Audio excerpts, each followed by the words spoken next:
All right, I'm trying to work out some technical stuff on the computer here, but I'll get the roll question up and we can start writing.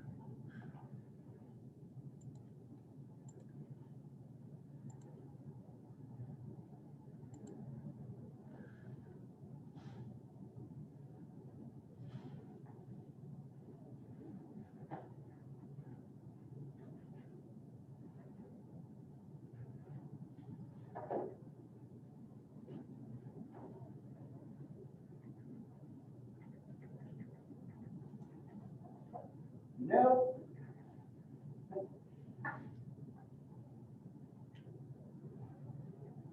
Oh, well. Is the screen okay? It's clear now. All right, so the question is, what worries you most about the upcoming exam? So go ahead and write for a few minutes. I'll work on my technical stuff. This is when you check the syllabus and you say, exam?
All right, so I have a lot of big ideas, but they won't take a lot of big time today. I want to make sure I cover everything. So you just finished the midterm week last week, and that's probably a big, heavy week. You did a big paper for my class. You probably had a couple of tests or papers in other classes. Take a deep breath, and you're going to do more work, but you're going to be fine. Any questions or concerns about SA2? You handed it in yesterday. Were there technical issues? We're okay. All right, give me a week, 2 weeks to get those graded, the same as last time. We'll make sure that, yeah, well, I'll just keep kind of everything slowly rolling in. Midterm grades are due tomorrow. I have to post them by tomorrow.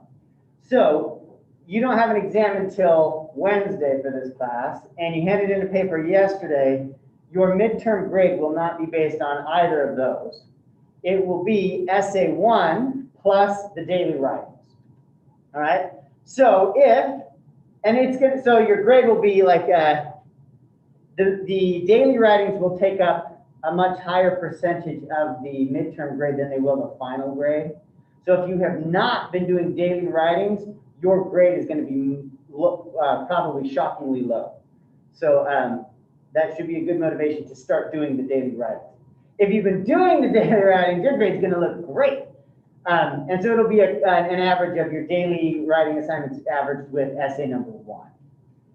So it shouldn't be a surprise. You should be able to look at Moodle and go, yeah, there's the numbers, right? Because it won't have averaged in anything else yet.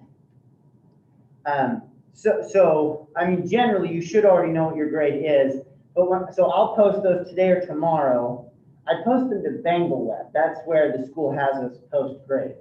That's not Moodle, right? That's like one of the other many systems you have to log into. They probably will appear by Wednesday. So I think we have to have them in by Tuesday at 5 p.m. or something like that, and then the computer has to roll them over. And that should be for all of your classes.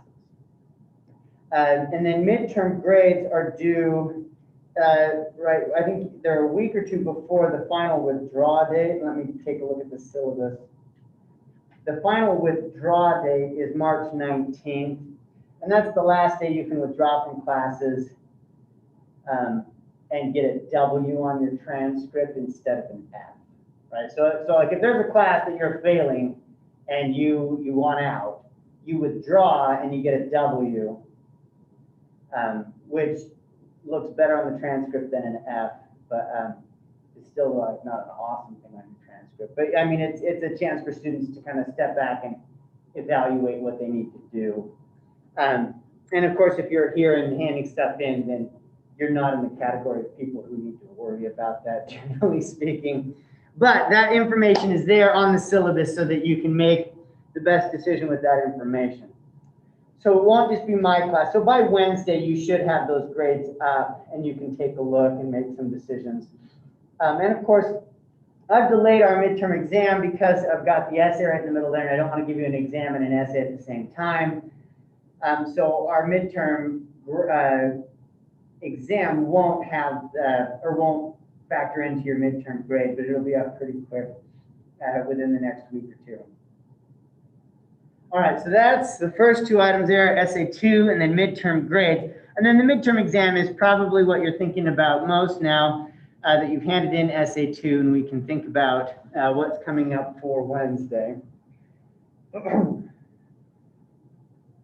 So I decided that the best way to review for the test would be to read the introduction to this book. And so I'll give you that information.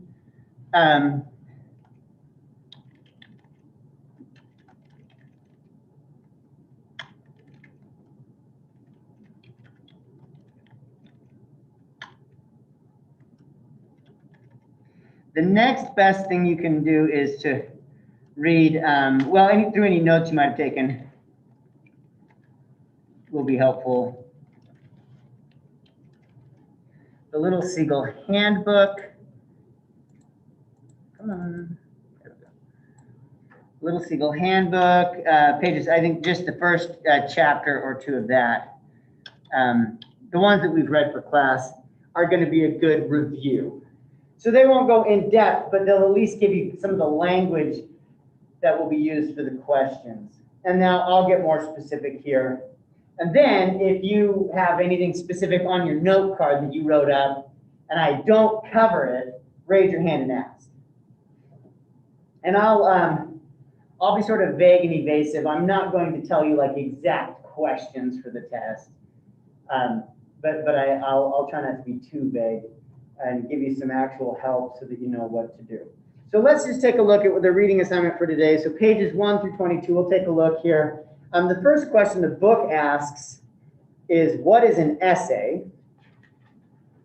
And I like that question here in the middle of the semester, now that we've read a million of them and you've written 2.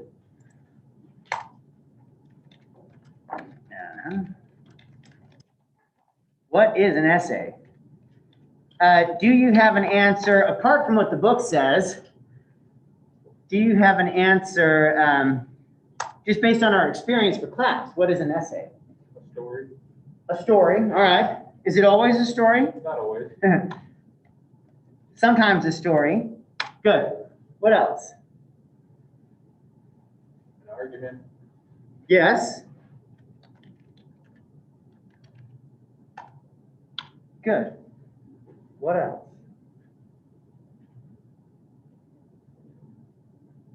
Philosophical retrospection. Yeah.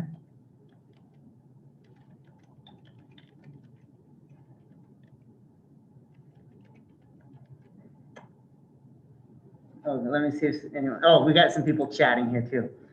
So let's see what else they've added in. Josh says, something written that is short enough that is not considered a novel. Good, yeah, so I mean, generally essays are short.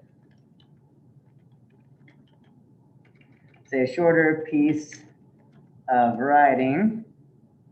Now you will find there are essays that are quite long, and they're, like publishers have trouble. Like you can have an essay that's 100 pages, but then people are like, oh, it's a book length essay, or it's, they try to come up with other names. Marie, I see that you did message earlier with the questions about essay 2. If you want to save those for the end or bring them up in the end, we can talk about them. Sorry, I missed the chat there. Good. Any other answers for what is an essay? All right, let me read the book's answer. I think Mason's skimming the book there. Does the book give any helpful? No, I would say like in my personal one, I think it's kind of like an idea. An idea. Yeah, good. All of these work well, especially for this class, although again, like you will find longer essays in other situations, but let me read just the first page or so of the introduction to the book here. What are essays? The term essay is related to the now archaic verb to essay.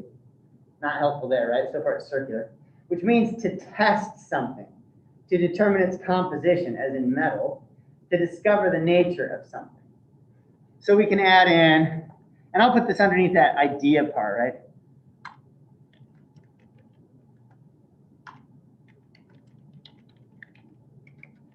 A test, an exploration. The first essays were written by the Frenchman Michel de Montaigne and published in 1580. So that was the first time that a person was writing something down that they're like, what are these things that you're writing? Like, they're essays, which at the time meant like they're just tests, they're just explorations. And then it later became a form of writing that was common. Montaigne claimed no expertise in any area. In fact, he made a virtue of having a normal intellect and temperament. Though he was well-read and had a curious mind, he boasted no specialized knowledge in any field. His genius was to apply common sense, a tolerant attitude, and a reflective mind. I think that's the philosophical retrospection that Joe's thinking of, to the issues of the day, as he essayed topics as disparate as drunkenness, cannibals, and coaches. Often, all he intended to do was explore a subject, to examine it from fresh angles, to see what he might discover. And I think that is something that we've read now, right? That sounds like the things that we've done. Exploring a subject, examining it from fresh angles, like especially think of like Annie Dillard and the stunt pilot, right? She looked at that stunt pilot from every possible angle. Or even E.B. White with Once More to the Lake, right? He's looking at that lake, but he's looking at it from many perspectives.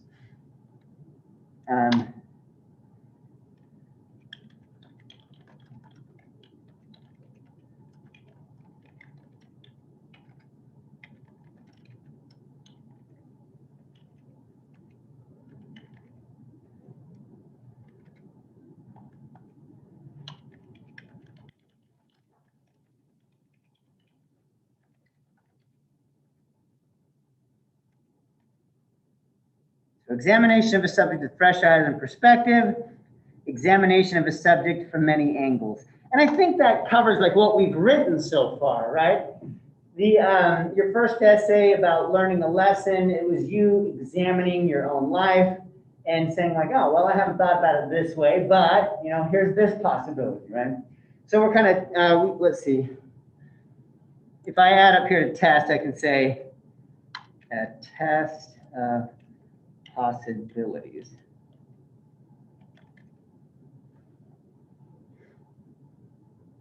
All right.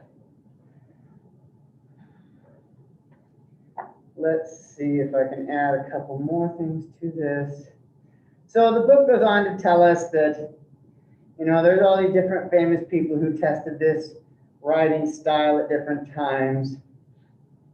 They add in the ideas of a journey of discovery.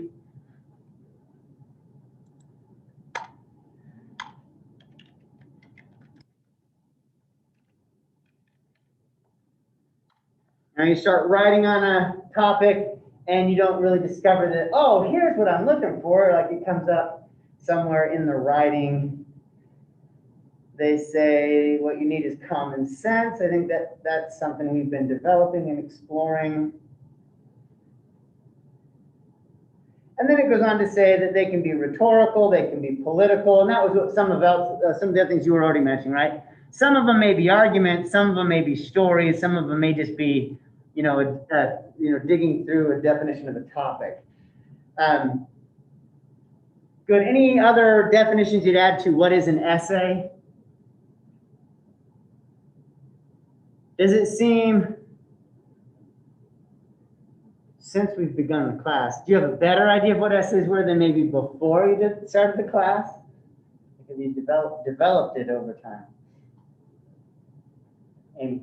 I think that before I started, like in high school, I just thought it was more writing I had to do. But now I've kind of been able to explore different ideas with it and actually put meaning into it. Okay, good. Yeah, I think my younger perspective was something teachers assign that I don't want to do. And then when you read like, oh, people do this without a teacher, right? And then I thought, well, these are really cool because like people are doing their own thinking. And of course, that's the end goal, right? We put you in class, it's an artificial situation, and we force you to write a certain way, and it feels really artificial and annoying. But if you're free on your own to explore a topic, and you're exploring the topics that you like, well, then it's not so annoying or irritating. But, like, how do we get to that point where I can kick you out the door and you're like, I'm going to make my own discoveries? And we hope, of course, that's what the point of school is, to get you out thinking on your own, to make your own observations and discoveries. So yeah, hopefully it becomes less annoying as you kind of take control of the form of the subject. And it'll change too, it'll adapt as you go into other classes. Writing an essay in your biology class won't be like a free-form exploration, but it'll still be the idea of like, well, here, I have this idea, and I'm going to test this idea, right? So you describe your experiment, you describe your observations, and then you try to present them to an audience, right? So those big ideas are at work. The book then asks us, nope, that is not what I meant to do.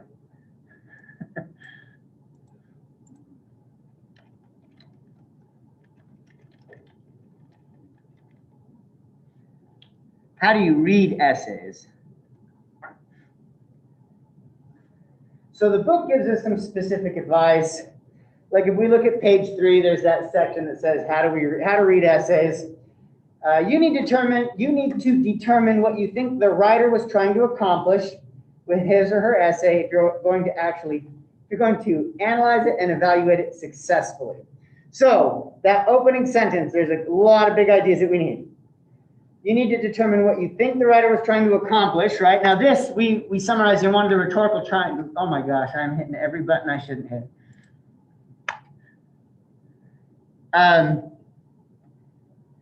Writer, right? We need to understand the writer. We need to understand the writer's purpose. And if we want to finish off that rhetorical triangle, what's the third part? Message would be up here with purpose. Those are synonymous in this case. It's the reader or the audience.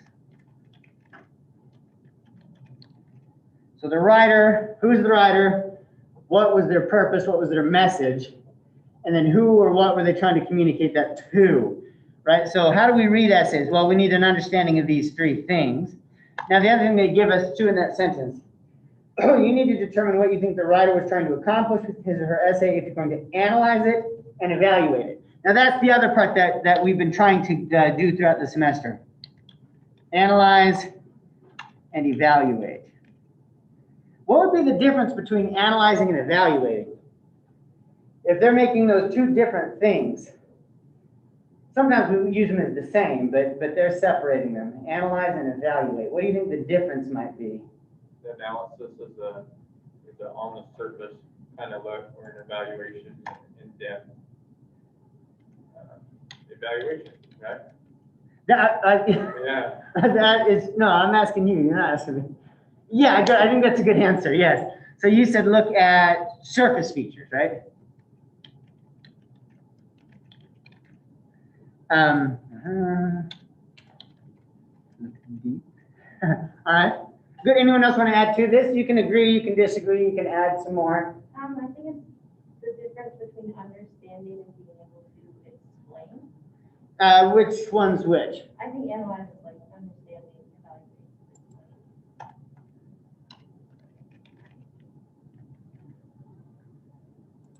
Explain to whom?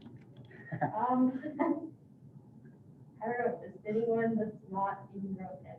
Okay, good, yeah. So like if I can evaluate the essay, I can turn to somebody else and then explain, and they'll be like, I didn't read it, but I get it, or something like that. So we can make sense of it to other people, make sense of it to ourselves. Yeah, good, okay, good. I like this. Any other ideas? There might be other people who look in on this and say, no, you're using those words wrong. No, here's what I would focus on. Evaluate has the word value in it. So like we're determining its worth.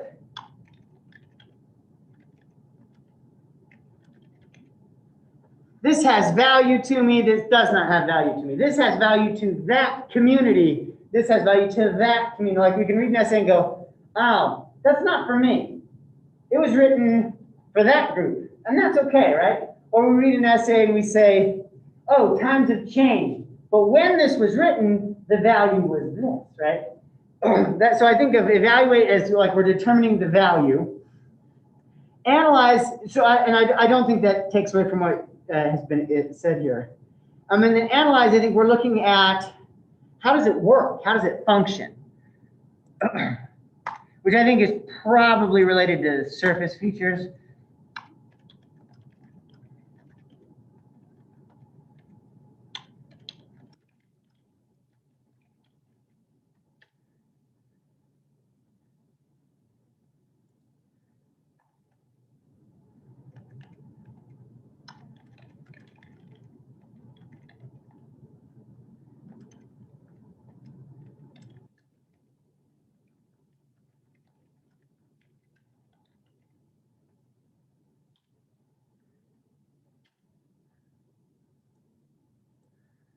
So yeah, so an analysis, right? And I think we've been doing both throughout. We mix them together. I think that's why it's not like an easy, clear, like that was analysis, this is evaluation. They do blend.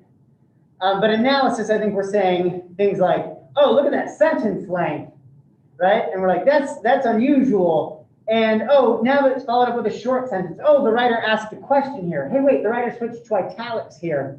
We're looking at those surface features, and we're like, well, why is that happening, and what does it do? And then, like, so recognizing that the sentence is long doesn't recognize its value. We're just like, yep, that's a long sentence. Yep, that's a short sentence. But we're still, like, we're noticing it. Now we're like, oh, it gets the reader out of breath, and the writer wants us to feel the emotion of that moment. So that's recognizing how it functions. And then the evaluate, we might go, oh, wow, I really felt the beauty of that moment, or I really felt the weight of that conversation. And so that might be where I kind of draw some lines there is we're just noticing the parts, we're noticing how the parts work, and now we're like, and this then leads us to maybe that other rhetorical triangle, the ethos, pathos, and logos, right? The writer is trying to help us see that this is important, this is valuable, this is worth remembering.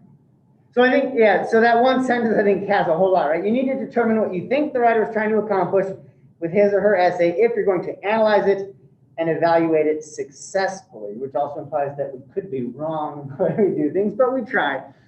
All right, so analysis, evaluation. Anyone want to add any more to these two ideas or ask some questions? How could you get a generalized understanding from like a broad spectrum of people when people would interpret an essay on an individual basis? You know what I mean? How can there be one correct answer above all others? Well, one correct may be out of our reach, but let me write your question down here.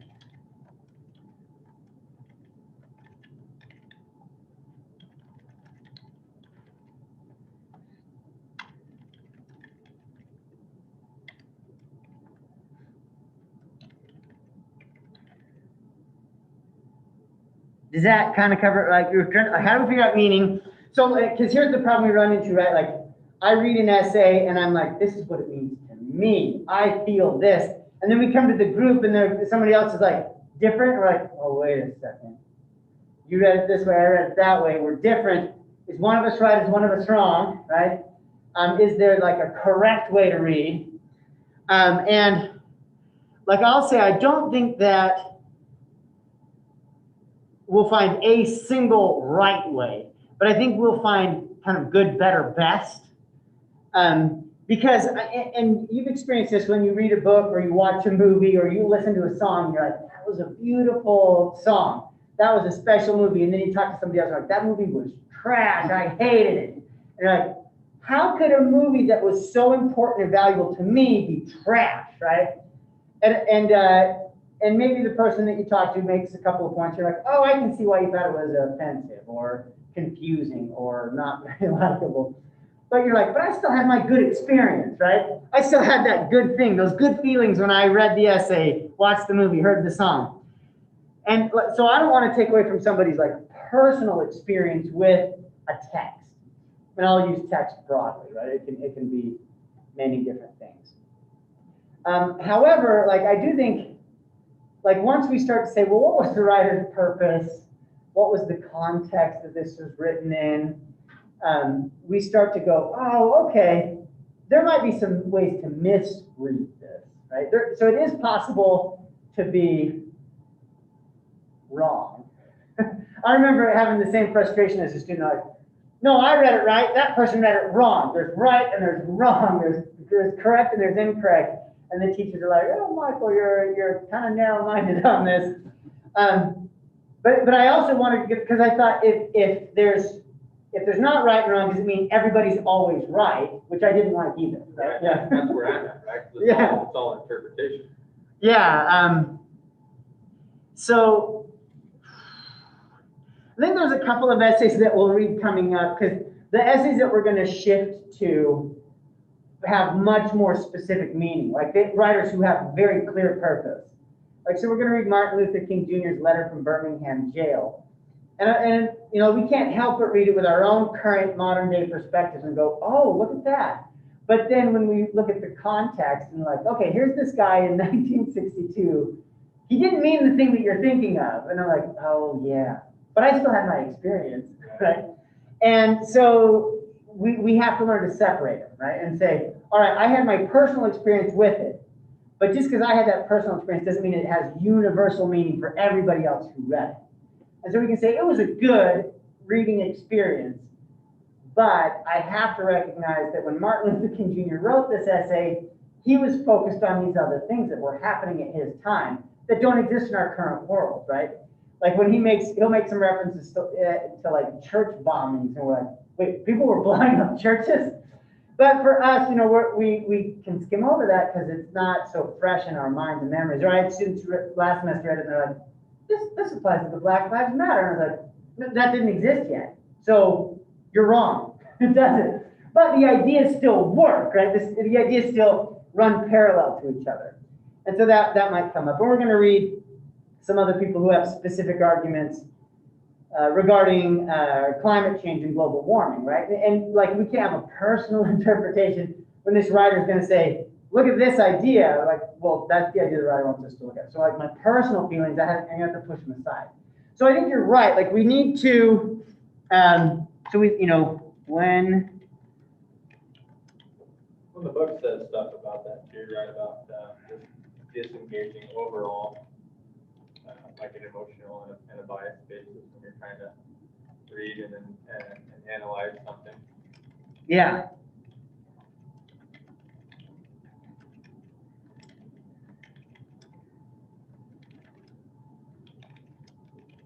Good, thank you for recognizing that, yeah.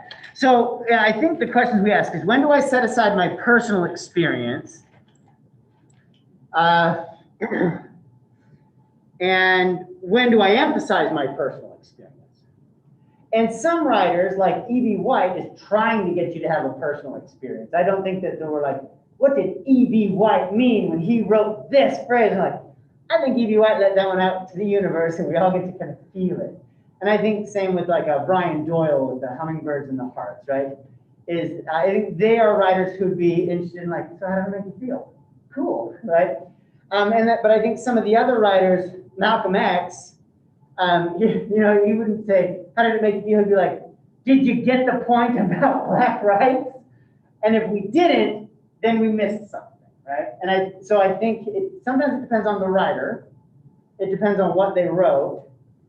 And so I think we still might go, well, yeah, no, but I had this, really particular experience with Malcolm X's essay. I'm like, cool, neat.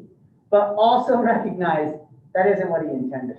Right, and how do you, I suppose, disengage from that when they're trying to elicit a specific response from you while you're reading, right? Because you want to look at it objectively, but they're sitting there tugging on your heartstrings or enticing you one way or the other.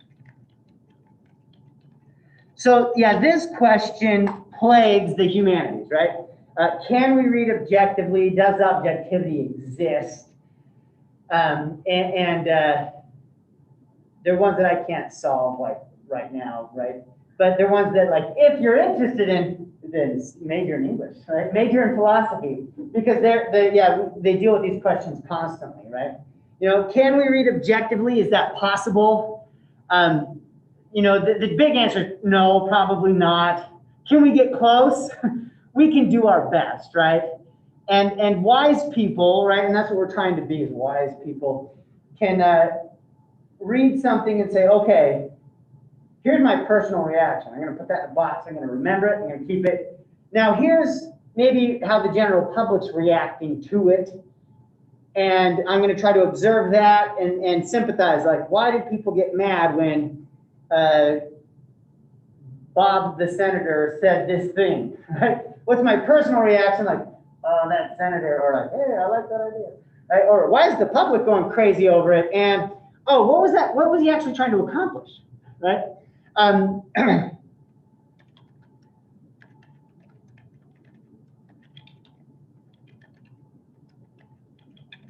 That like we think of the author's intent. Here's what the author intended.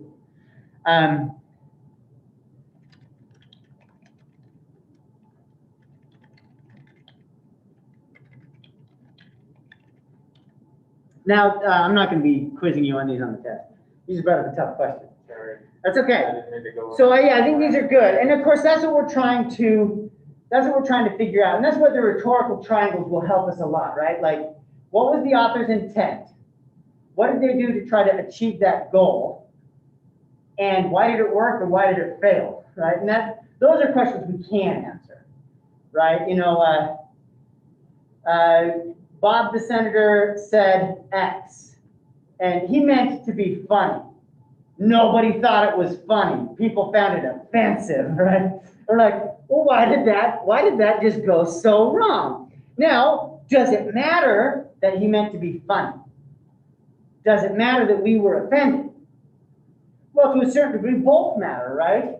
And we have to decide, we'll forgive him. He tried to be funny, it just wasn't funny. Or we have to say like, no, the timing of that was so bad, his decision to use humor is offensive because of the situation that's going on, right? And so we try to be objective, but we can't help but recognize like, wow, that flopped. That was a bad thing to say at that time, or a bad thing to write at that time. But that's why, so the rhetorical triangles become like our tools to try to reach for objectivity, even if we think objectivity may be out of reach or kind of an imperfect measurement. But we can see, right, like when somebody makes a speech, when somebody publishes an essay, we can postpone our outrage. We can say, all right, I can't help but be involved because, you know, I live in this world at this time with these politics, but I'm going to try to say, what was the author's intent? How did the readers react? How do I react? Is my reaction reasonable, right? So whether or not, like, you know, my personal view is the right view, I can say, is it a reasonable view? And I can look at, you know, Yvonne, I say, is your reaction reasonable? Is your reaction reasonable? And recognize, okay, I might modify mine because I can see what other people think. Or I might go, I see what they think. I appreciate it. And I'm going to stick to my point of view. Because, yeah, I felt at a certain point in my college experience that I was always being asked to give up my point of view to have everybody else's. And I was like, no, I don't want a point of view. I want my point of view. And that's not what my teachers were asking me to do. They're asking me, recognize these other points of view and consider, why might they be right? Why might I be wrong?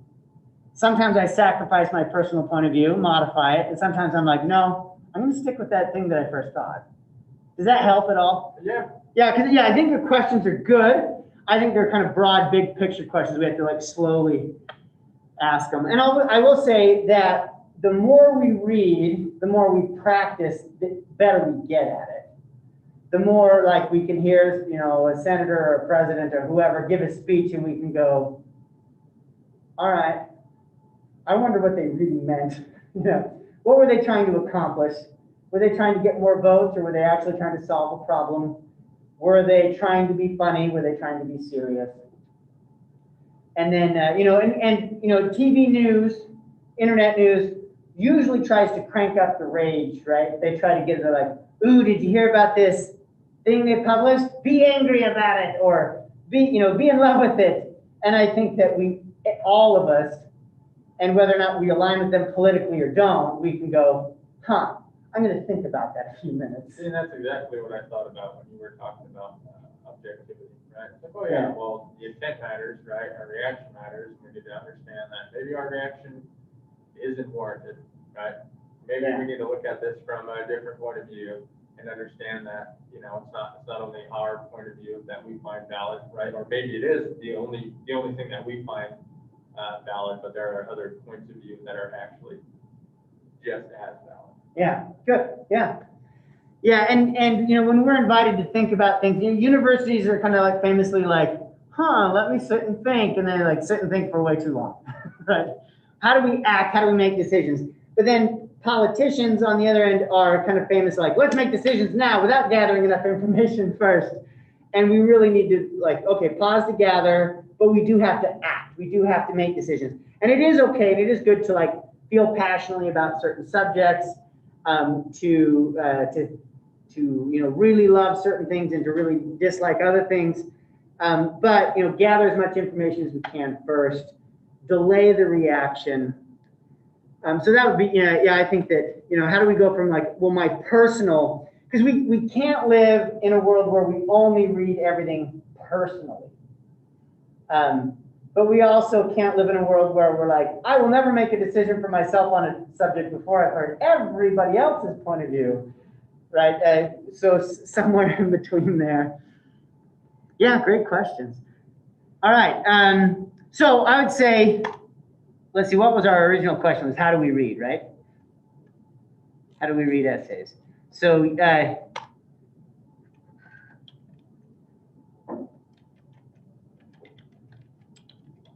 so use rhetorical tools, right? And so I would say, and this is especially relevant to the test. So this part, remember, right? I gave you 2 rhetorical triangles that you will want to remember for the exam.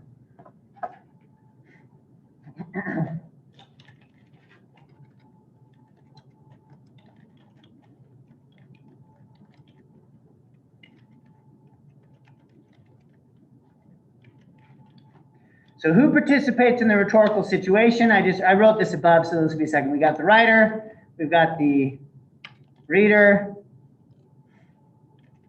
or the audience, and then we've got the message itself, or we can say purpose, right? The next big question that'll give us a rhetorical triangle is, what appeals are at work? And the appeals are the Greek words.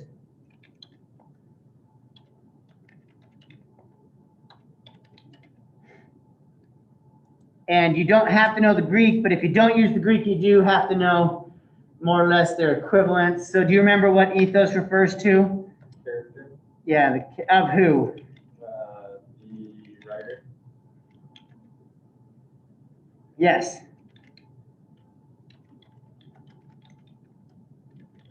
And I've tried to line them up with the one above, right? So ethos, like what appeal, the character, the personality, the credibility of the writer. So in a situation, we're reading something and we're having our reaction to it. We want to say, well, is this writer believable? Are they credible? Are they likable? How did the writer do that? Why do I want to agree with them? Did they do something that made me say, well, I'm going to believe this person because I like this person, or this person always sounds great, or I always love to read so-and-so. How did they do that, right? So what kind of appeal is at work there? So ethos. They're appealing to their own character in some way. Pathos, do you remember what this one is? Emotion. Yes, emotions of? The reader. What emotions is the writer trying to get you, the reader, to feel? Those, or what emotions did I feel when I read it? Why did I feel those emotions? Were those the emotions the writer was trying to get me to feel? Did this essay make me angry? Was the writer trying to make me angry? Or is my reaction like unreasonable, right? Was the writer trying to do X, Y, but yeah, what emotions do the readers feel? Why do they feel those? And then logos appeals, or is a question of appeal to logic, reason, evidence, right? We're looking at, all right, what is the message? The actual message has this idea. Is that a reasonable idea to think or believe? Did they supply evidence or reason or support? We can throw in the word support.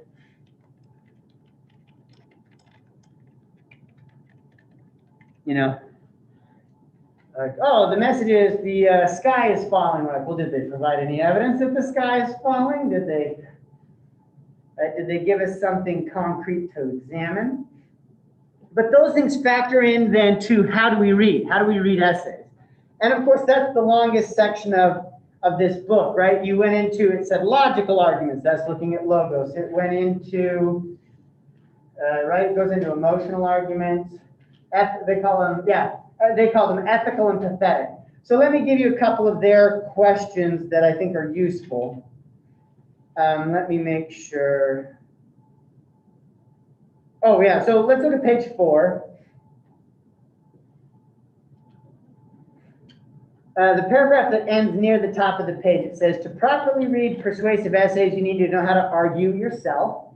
And I'll say that's another answer to Joe's question is, Like how do we get good at recognizing what's the right way to read something versus, maybe an irrational way to read it? We practice. The more we read, the easier it gets, the better we get at it. As we go down, it says you need to know the tricks of the trade, the tools of persuasion. That's what we've got written on the screen right now. And they say, so that second paragraph, they say, they are the tools, and they are power tools and are dangerous in the wrong hands. They are easily abused. People like Adolf Hitler and Osama bin Laden did not rule by terror alone. They're skilled in the arts of persuasion. By learning these rhetorical arts, you'll protect yourself against demagoguery. A demagogue is a person who has no substance to their point of view and can stand in front of the room and blast it out, and we get taken in by their persuasive tactics, right? So we want to avoid that. We want to avoid being taken in by bad ideas, poor thinking, and that is the goal here. So top of page 5, help you analyze an argument, that is, break it down into its parts. So there's the book's definition of analyze, break it down into parts. Only by analyzing an argument can you evaluate it. Ultimately, evaluation should be your goal in reading not only these essays, but any essay. Essays often delight us, and certainly they can be read purely for the sake of enjoyment. No doubt there is pleasure in getting swept up in the wave of emotion propelled by a good rhetorician, or in succumbing to the awe inspired by a noble speaker. But reading critically, and I would underline this part, reading critically means carefully and artfully evaluating an argument before surrendering to anyone's opinion or bending your actions to someone's will. So, at some point we do have to make a decision. Yes, I like this idea, I'm going to go with it. No, I don't like this idea. So we read carefully and artfully before surrendering to anybody's opinion or bending your actions to somebody's will. And I think that's the best advice we can give. We're like, I don't know. Yeah, you're going to hear a lot of ideas throughout your life, and some of them will be great, and some of them will be bad, and some of them will be just mediocre. So the best we can do is give you the tools to make the decision. So the next bit of advice they give, when you read essays, you must be active. Fill the margins of your book with your own reactions, observations, objections, and approvals. Enter into a dialogue with the essayist. Your marginal notes will go a long way toward revealing just what strategies the essayist is using to persuade you. If the pages of the book are clean by the end of this course, you're reading too passively. So I'll add in that be an active reader.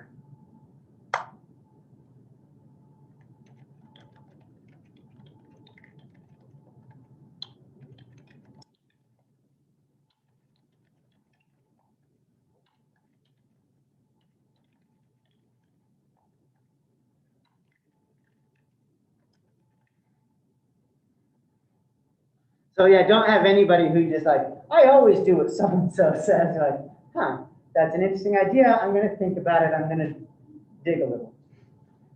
So my question then at this point is, are you reading any differently now than you did at the beginning of the semester? In what ways has your reading experience changed? Yvonne, you nodded your head. In what ways has your reading experience changed? I don't know. Reading's always kind of been hard for me. Okay. So reading a lot of this stuff and kind of talking it out just makes me, I guess, absorb when I'm reading more instead of just like passively reading. Okay, great, good, thanks. Joe, you nodded. Yeah, I'm on the same page as he is. Like me personally, I'm kind of an idiot, and I reread multiple things over and over and over before I finally grasp the concept, I suppose, of the argument, let's say.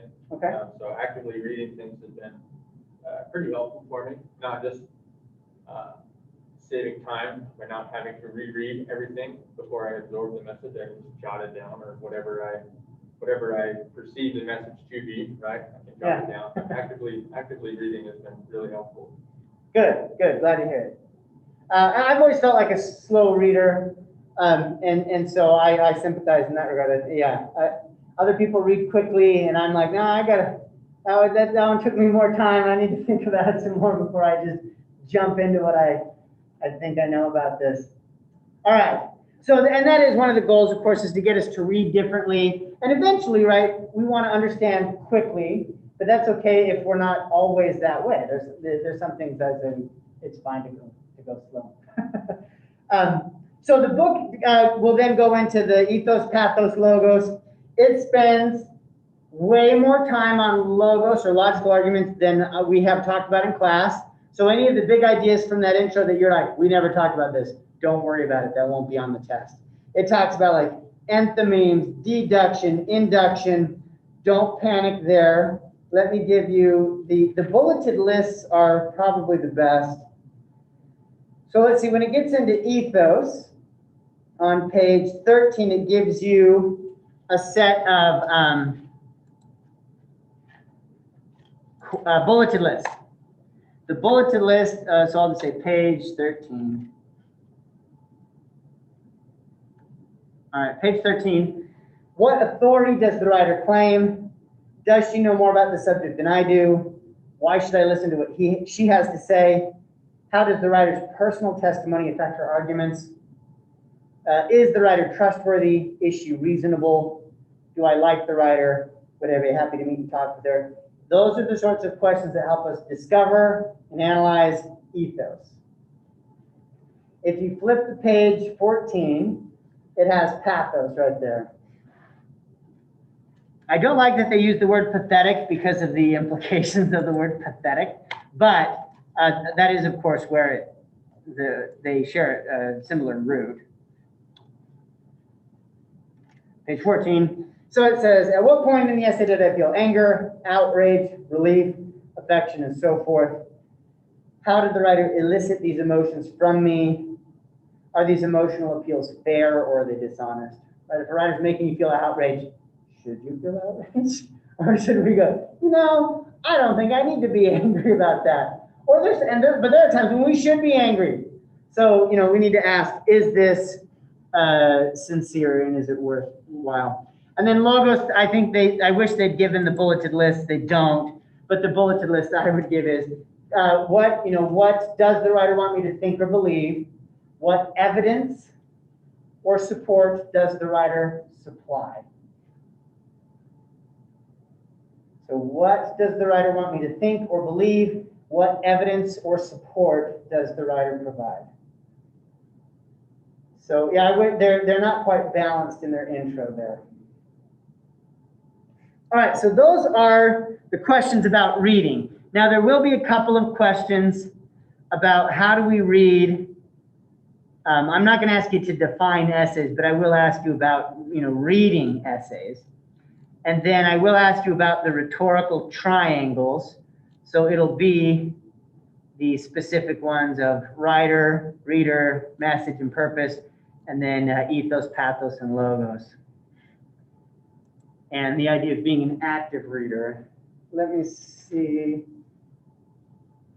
All right. Page 17 will give us a good sum up. I'll read the last two paragraphs on page 7, well, right above the conclusion. How then should we read personal essays? Go ahead and identify their arguments, whether they are inductive, ethical, or pathetic, and even evaluate those. But your evaluation should not be the end of your reading, nor should they be the end of your discussions. At some point, you can drop the caution you're supposed to adopt when confronted by arguments. Give yourself over to the writer's perspective, at least for a little while. Read the personal essays almost as you read fiction, suspending your disbelief, losing yourself in the stories they relate. So that's some of what you were mentioning, Joe, right? Like, at some point we say, all right, I'm going to go into this. I'll surrender to your point of view. But we don't surrender totally, right? Don't give up your own ground, your own thought, your own brain, but do surrender and just test it out, right? Like, all right, get into the head of this writer for a little while. And then they also say, do enjoy, right? Reading should be an enjoyable experience, right? Personal essays invite readers to pursue subjects themselves. Compare the anecdotal experience of the writers against your own experience and against the experiences of your classmates. Should you expand the scope of your current perspective? Have you been too narrow and derivative in the ways you've thought about the world? Have you been too dependent on groups of thought cut for you by parents or by teachers or the pressures of society? Think about these things, discuss them, personal essays are successful not when they confirm you in a settled conclusion, but when they inspire you to further exploration. So that's the book's answer to your question, right? Like if you only read stuff that tells you you're right, don't change anything, we're going to be pretty narrow. And that gives us like a lot of confidence, right? To just like, because you can just stomp down anything anybody else says. And sometimes it makes you feel powerful. But sometimes you really do need to broaden your perspective. So I like their answer there, right? Good writers, good readers will inspire you to explore further. They won't say, stop, don't think anything else. Here's what you need to think. They'll say, go dig up and look for yourself. And I think that's a wise point of view to take, is somebody who says, keep looking, keep exploring, rather than here's the final answer. Yeah, and that's not to say don't ever have firm ground to stand on. Have firm ground to stand on, but don't be afraid to explore other perspectives. All right, so that is one set of ideas that will help you out. The next big ideas that are in part of, let's see, I didn't have you go too deep into the introduction. I had to stop page 22. It does go into the question of the writing process, and that's one of the other big subjects that we need to be able to write about.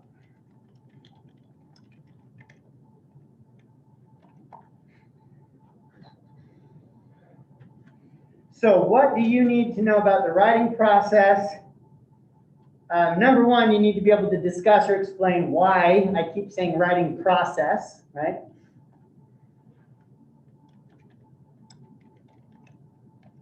Do you feel confident in being able to explain, like, why do we keep talking about writing as a process rather than writing as a product? Or do you have questions that you want to add to this? Do you remember the steps or stages of the process?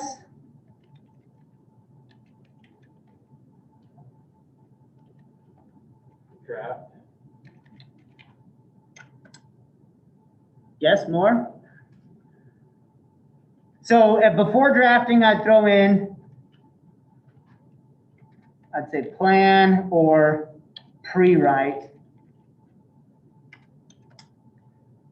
Draft, revise, edit.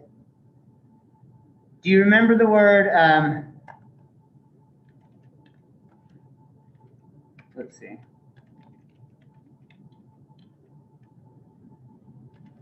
Recursive process? I remember hearing it. I don't remember. Look, I know you said the word. Hey, you got an idea on this one? Yeah, it doesn't have to be 1, 2, 3. We might jump in and just start drafting and it works, and then we go back and make a plan. Or maybe we make a plan, then we draft. Maybe you write a really great essay, you revise it a little, then you go back and make a plan. You can circle through. So recursive, just think of like an arrow going in circles here. Plan, draft, revise, edit. Edit is usually at the end, but all of these can happen kind of simultaneously. We don't sit down and try to write a paper perfectly the night before it's due. That's going to lead to the most frustration. The planning, drafting, revising, and editing are going to lead to the most opportunity for success. So you want to be able to discuss that, and that's all there in that pages 21 and 22. So they talk about the writing process. They talk about it being recursive. Second paragraph on page 21 in that section. The writing process is recursive. Textbooks like this would necessarily present the process as if it were a recipe, but don't think of it that way. Writers rarely follow step-by-step instructions the way a cook follows a recipe. And let's see. Page 22, right before the section changes. The one universal is this. Writing is a process. It takes several stages to produce an effective paper, and each of those stages takes time and energy. There's a great definition explanation there. All right, so those kind of big ideas of rhetoric and writing process are the ones that you need to be able to discuss on the exam. And that's what the exam is. It's general questions giving you the opportunity to discuss those big ideas. So you will not have to answer specific questions about the names of writers or their essay titles. You will not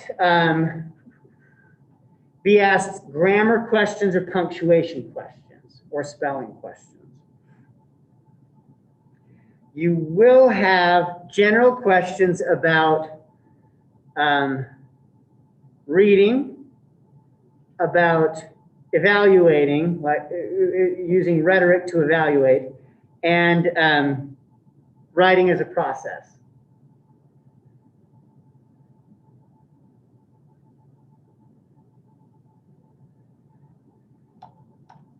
Let me just, here, I'll do this. Oh. I'll save the class notes and post them to Moodle too. All right, so the test itself is 50 points. 50 points, half as much as a paper. So it will not make or break your score, but it generally just adds to your course average. I've seen people do kind of poorly on the exam and then recover by doing much better later. I've seen people do excellent on the exam and it just helps to boost the score. And then I've seen people fail it totally, it won't destroy you, but it should motivate you to do much better on the next things. So 50 points, it is 8 questions. Some of the questions have multiple parts, like they'll say, name the 3 things of the rhetorical triangle. You will generally define terms, and you will generally define concepts. Term being like a really specific idea, and a concept being a more general idea, such as writing as a process. And then, I also say like to discuss. And then you will analyze quotations. The quotations are provided on the test. So it'll say, Malcolm X said, blah, blah, blah, and it'll have a quote. You are only responsible to analyze the words in the quote. So it'll be in terms of rhetoric. So after you've answered questions about rhetoric, it'll say, what rhetorical principles are at work here? And then it has the quote, and you will look at the quote and you can say like, oh, look, he says this and this. That sure looks like an example of an appeal to emotion because, and you can discuss that. You do not need to summarize the rest of the essay. I'm explaining things that students have done in the past, unnecessarily. And you do not need to give me biography of the writer or anything like that. You're just expected to look at the quotation and say, well, based on what's right here on the page, this is a great example of logic, an appeal to logic, because the writer is doing this and that. You'll explain it, okay? So you want to use, let's say, here I'll do,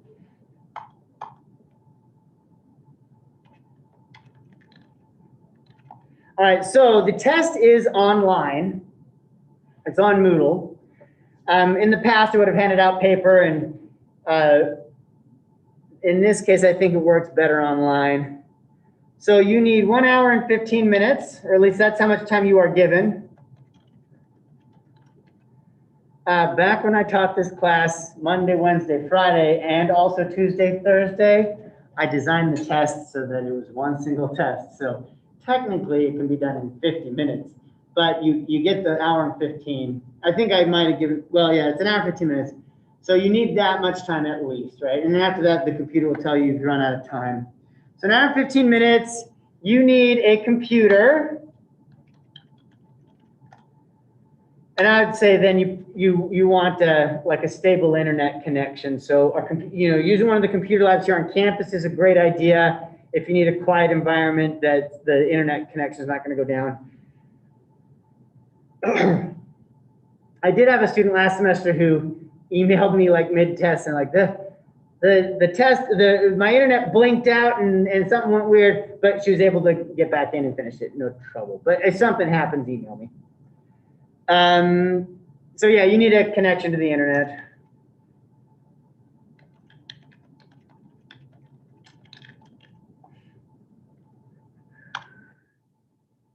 Do write with complete sentences. And do pay attention to grammar and punctuation, but I'm not gonna grade based on commas. But what I'm saying is like, give me capital letters, periods, do your best with grammar and punctuation. And spelling, I recognize that in a testing situation, but I'm pretty sure Moodle will still spell check for you.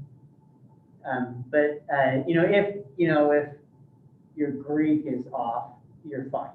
Right? If I know what you're talking, now of course if you just switch the terms, you're wrong, but there are wrong answers. Yeah, do your best for grammar, punctuation, good, clear sentences. And what I really want you to avoid is just making a list. Like some students will say, what? Writing is a process. What does this mean? Explain it. They'll just go, plan, draft, edit. Next question. I'm like, okay, that's not complete sentences. I want explanations and discussion. So that's what I'm talking about here.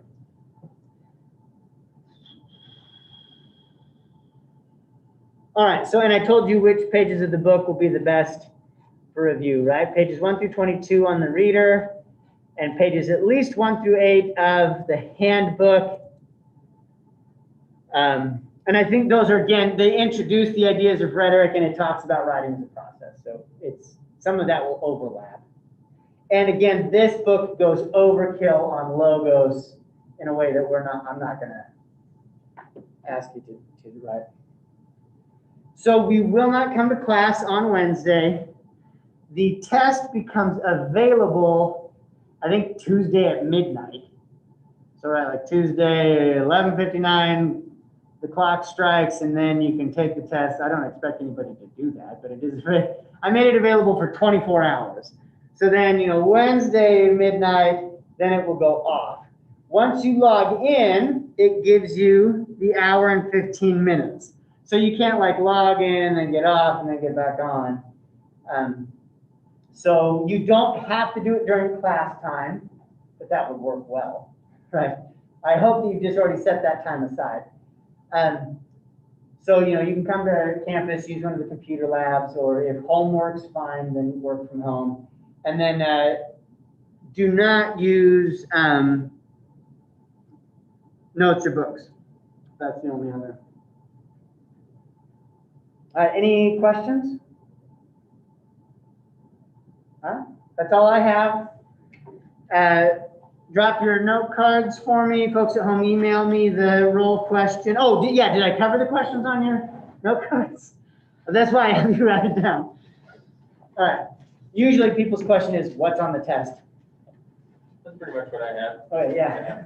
As long as I generally answer that question, I think we're in good shape. All right, yeah, thanks for your participation.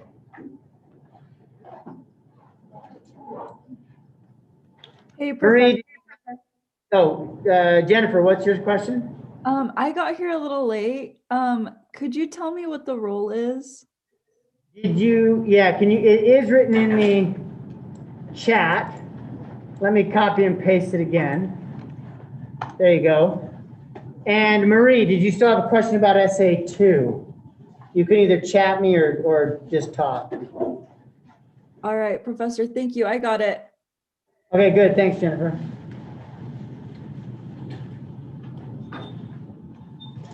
Yes, can you hear me? Yes, I can. Okay, for the essay 2, I did get it, I got my second copy that I added some more things. The only thing I was having issues with was, where it says who I'm gonna be in, I can't remember that word, Imitating, I'm guessing. yeah, yeah, that one. And I'm doing Judy Burke, and where it says, do I just because I remember you putting like a example on there, like, Yeah. like on just basically like on one sheet of paper, just explaining who I'm intimate, and what was that word again? Imitating. Imitating. And then just like give like a brief description of Yeah. about, and then it says, and then I noticed there were some things where I like, do I like find like a part that jumps out to me or something, speaks to me or something like that? Yes. So what you would do, so I'll just kind of talk through it and see if that's helpful. So you might start out with your introduction and say, for my essay, I chose to imitate Judy Brady. She wrote an essay called I Want a Wife. In her essay, she uses repetition. She starts many of her sentences with the same phrase. For example, she always says, I want a wife who, right? And then she fills in the blank. She also uses lots of sarcasm and irony. For example, she says, who wouldn't want a wife? And she doesn't really mean it. She means that things need to change.